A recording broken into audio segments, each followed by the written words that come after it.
ersatz self-object. Alman and Paul called the things the ersatz self-object. They function as a triggering device, a flinting, like a triggering thing. So when you get the ice cream, it happens to be that the presence of the ice cream fills in for the missing breast image. So there's no breast mother in the mind, right? There's no mother in the mind, like a good loving mother. So for a minute there, it triggers the time when you did have a loving mother, even if it was just in the uterus.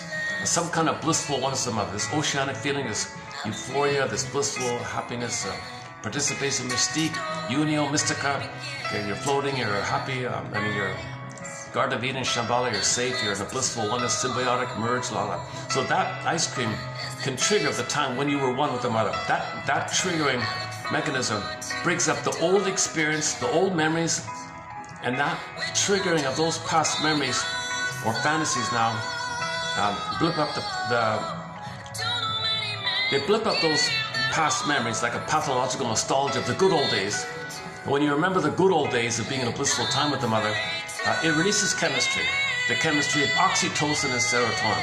So for a little while, through the blipping mechanism, you get those good chemical feelings.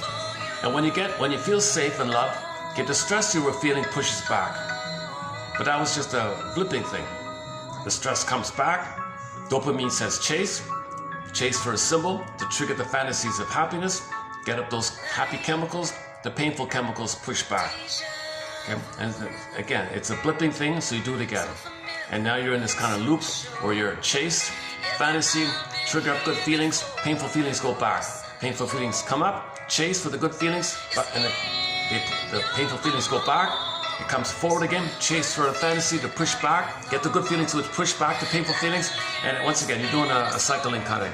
So this topic is discussed at length in Alman and Paul's excellent book entitled Narcissus in Wonderland, a great book, underappreciated book. I can't believe it's not a bestseller. It's really a good book. Never mind about the co-ed stuff and all that. I'm talking about the theory about like you're not addicted to the wine. You're just using the wine to remind you of the good old days. And when you're reminded of the good old days, then you get the chemistry of that. That's what you're after. You need something to bring up the chemistry of the past. That's what you're after.